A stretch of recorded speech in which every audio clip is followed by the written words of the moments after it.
Boa noite a todos os colegas. No vídeo de hoje eu vou falar sobre a pancreatite crônica na espécie felina. Eu me chamo Isadora Frota, sou médica veterinária pós-graduada em medicina felina e ajudo os veterinários a tratar as principais afecções clínicas e emergenciais na espécie felina. A pancreatite em gato, ela tem uma particularidade que na maioria das vezes ela é crônica. E por ser crônica, os sinais clínicos são muito sutis, diferente da pancreatite aguda, né, que cursa com abdominalgia de moderada a intensa, êmese, diarreia.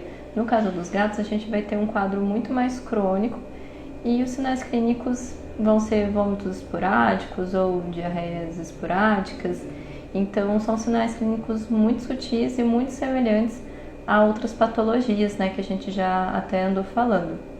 Então, por conta disso, ela é uma patologia importante para a gente estar colocando no nosso diagnóstico diferencial quando a gente pega esse tipo de alteração. Então, a pancreatite, ela é uma inflamação das células acinárias, né, que são as células do pâncreas, e no caso da pancreatite crônica, ela cursa com uma perda morfológica que esse paciente não consegue mais voltar ao órgão ao normal, né? Então vai ser uma perda ali definitiva. E muitas vezes a gente tem deficiência das funções, tanto endócrina quanto exócrina. E aí o nível dessa disfunção vai depender do quanto esse pâncreas foi acometido e muitas vezes essas deficiências acabam se tornando permanentes, né? Por conta dessa cronicidade dessa afecção. Lembrando que quando a gente já tem uma afecção na parte endócrina desse pâncreas, a gente vai ter sinais clínicos de diabetes nesse paciente. Então, como eu disse, a pancreatite crônica ela é a mais comum nessa espécie.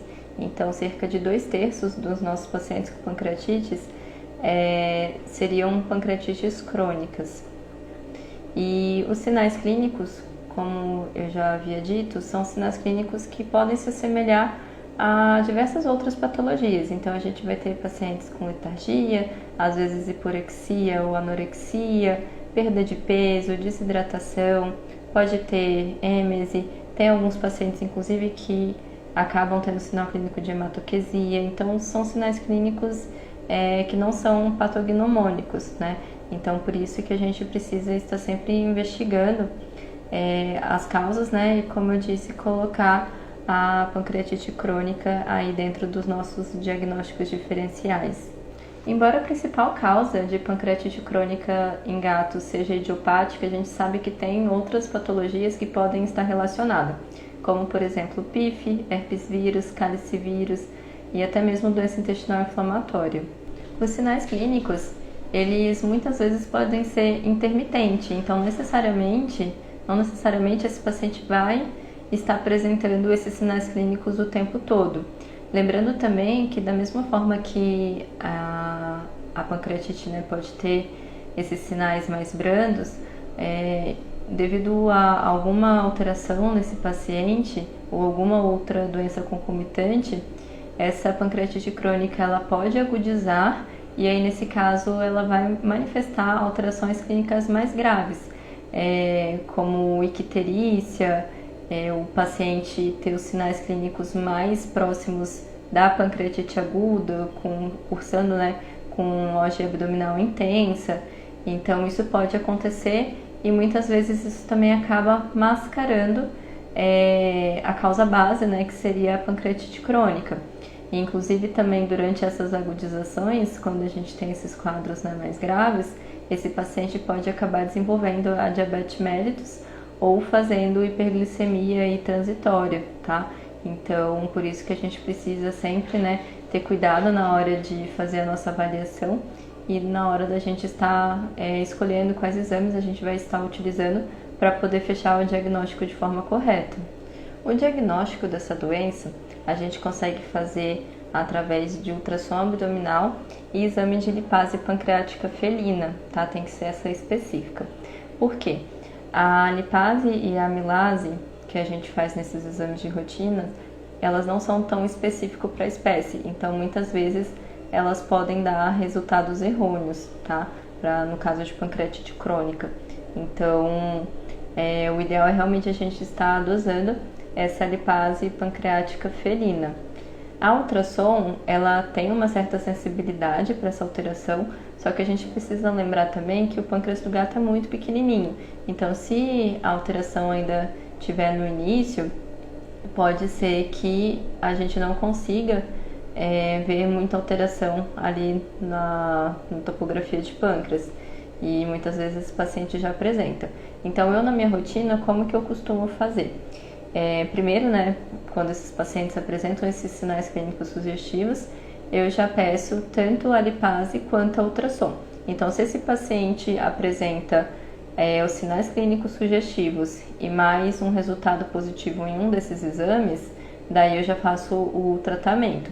Então, se ele, por exemplo, apresenta sinal clínico e uma discreta alteração em ultrassom abdominal, ou se não, sinais clínicos e já tem aumento da lipase pancreática felina, aí eu já começo a realizar o tratamento nesse paciente. Em literatura, a gente até tem indicação de estar realizando exames histopatológicos para estar conseguindo fechar o diagnóstico de pancreatite crônica.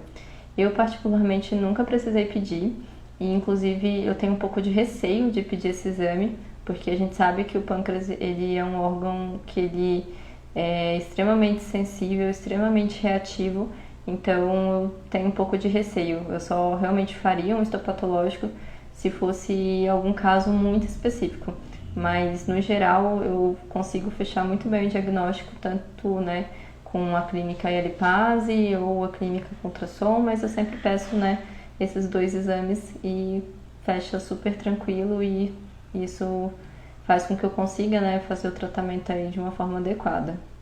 Agora, falando um pouco sobre o tratamento dessa doença, o tratamento ele inicia a gente corrigindo as alterações secundárias a essa pancreatite crônica. Então, a gente precisa avaliar bem esse paciente. Em caso de dor, entrar com analgésicos, a gente pode estar utilizando aí o tramal, a meperidina, metadona. Então, tudo isso vai variar de acordo com a intensidade da algia desse paciente. Se esse paciente está desidratado, está em anorexia, a gente precisa fazer o suporte, repor as perdas hidroeletrolíticas, entrar com a realimentação. E aí um ponto muito importante é justamente sobre essa realimentação. Então, pacientes felinos que estão há muito tempo sem se alimentar, a gente sabe que, primeiro, esse paciente pode já estar entrando em lipidose hepática, por conta de imobilização de gordura. E segundo, a gente tem que ter muito cuidado na hora de realimentar esse paciente, porque a espécie felina, se ela fica um período sem se alimentar e a gente introduz uma alimentação de uma forma muito abrupta, em um volume grande, esse paciente pode apresentar hemólise.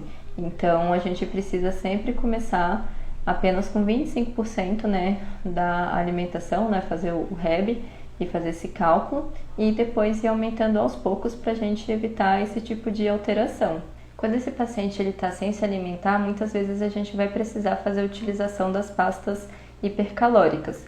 Lembrando que, diferente do cão, que essas pastas são contraindicadas por conta da quantidade de gordura, a gente sabe que a pancreatite crônica em gatos, ela não tem essa ligação direto com a alimentação, principalmente com gorduras. A gente sabe que a causa ela é idiopática e muitas vezes está ligada aí a questões virais ou até mesmo inflamação no intestino, mas não tem nada ligando à ingestão de gordura, igual é nos cães. Então, a gente precisa estar utilizando essa pasta, até porque ela facilita, porque a gente consegue fazer a alimentação ali na seringa, no caso desse paciente não estar se alimentando.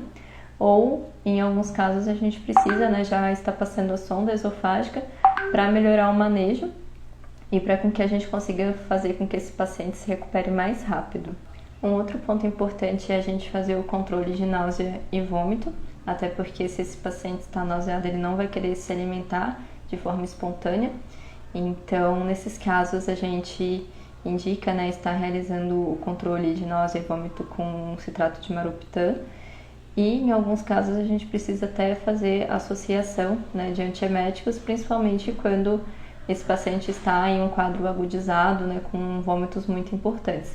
Mas se por acaso ele esteja só na pancreatite crônica mesmo, com aqueles sinais mais inespecíficos, mais brandos, muitas vezes só o maroptane já é o suficiente para poder melhorar esse quadro clínico do paciente. Como o pâncreas, ele é um órgão extremamente reativo, como eu falei com vocês, e a pancreatite crônica ela pode ter essa evolução, né, para agudização. É sempre importante a gente entrar com antibiótico terapia de forma profilática.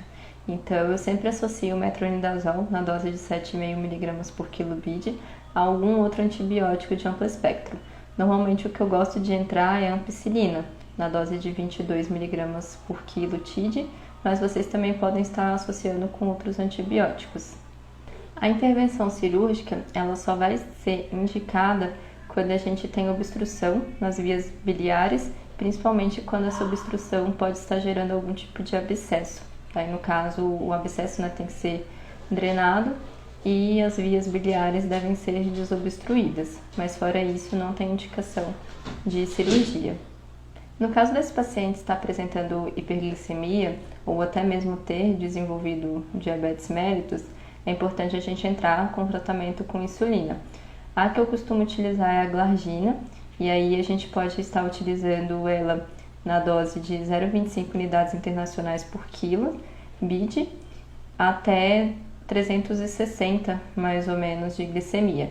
Se por acaso estiver acima disso, daí a gente precisa aumentar a dose, e aí vocês podem estar utilizando a dose de meio unidade internacionais por quilo, a cada 12 horas também. Lembrando que se esse paciente está sem se alimentar, o mais indicado é usar a regular, mas como eu sempre já tento entrar com um controle de dor, de náusea, para que esse paciente aceite pelo menos a alimentação na seringuinha, eu consigo, né, já ir entrando direto com a glargina, porque eu vejo um efeito muito melhor do que o efeito quando utilizado a insulina regular. Então, gente, como vocês viram, a pancreatite crônica, os sinais clínicos realmente se assemelham a diversas outras patologias e por isso é muito importante a gente saber todas essas patologias que são corriqueiras aí na clínica de felinos para que a gente consiga inserir elas nos nossos diagnósticos diferenciais, né? E dessa forma a gente consiga fazer um diagnóstico correto e rápido, né? E assim a gente otimiza o tratamento e esse paciente responde mais rápido quando a gente inicia, né, o quanto antes. E lembrando que a gente sempre precisa realizar exames complementares. Como eu falei antes, tem algumas outras patologias que podem estar relacionadas à pancreatite crônica. Então, a gente precisa estar realizando também esses exames complementares para a gente ver se tem alguma outra causa em conjunto e poder estar tratando também, porque se tiver alguma outra doença desencadeando a pancreatite crônica, essa outra patologia precisa ser tratada da mesma forma, então a gente vai fazer um tratamento em conjunto. Como eu mencionei anteriormente, a pancreatite crônica pode levar a esses quadros, né, de hiperglicemia. Então, sempre quando a gente pega a hiperglicemia na nossa rotina, é importante a gente estar colocando no nosso diagnóstico diferencial a pancreatite crônica, porque se a gente consegue diagnosticar e tratar rápido essa patologia, muitas vezes esse paciente que estava tomando insulina não vai mais precisar. Eu já peguei alguns casos que muitas vezes em uma semana de tratamento a glicemia já normalizou a ponto de não precisar mais fazer aplicação de insulina. E isso é muito importante porque essa é uma das maiores dificuldades que eu vejo dos tutores em casa, porque a gente precisa estar aferindo, né, a glicemia ali antes de fazer a aplicação da insulina e no caso, né, dos gatos tem que fazer isso a cada 12 horas ou às vezes precisa de uma outra aferição ali ao longo do dia para estar acompanhando ali a curva e muitos tutores têm dificuldade de estar realizando a aferição da glicemia e até mesmo a aplicação da insulina. Então, quanto antes a gente consegue diagnosticar e tratar de uma forma assertiva, né, e rápida, maior a chance desse paciente precisar pouco da insulina e com isso, né, o tutor não ter que ficar fazendo esse manejo por muito tempo. Bom, gente, esse foi o vídeo de hoje. Espero que vocês tenham gostado, que eu possa ter tirado aí algumas dúvidas de vocês. Se por acaso vocês tiverem alguma pergunta, pode me mandar pelo Instagram, que a gente vai trocando informações. E se você gostou desse vídeo, curte, compartilhe com seus colegas veterinários e siga o nosso canal para ter acesso a mais vídeos como esse.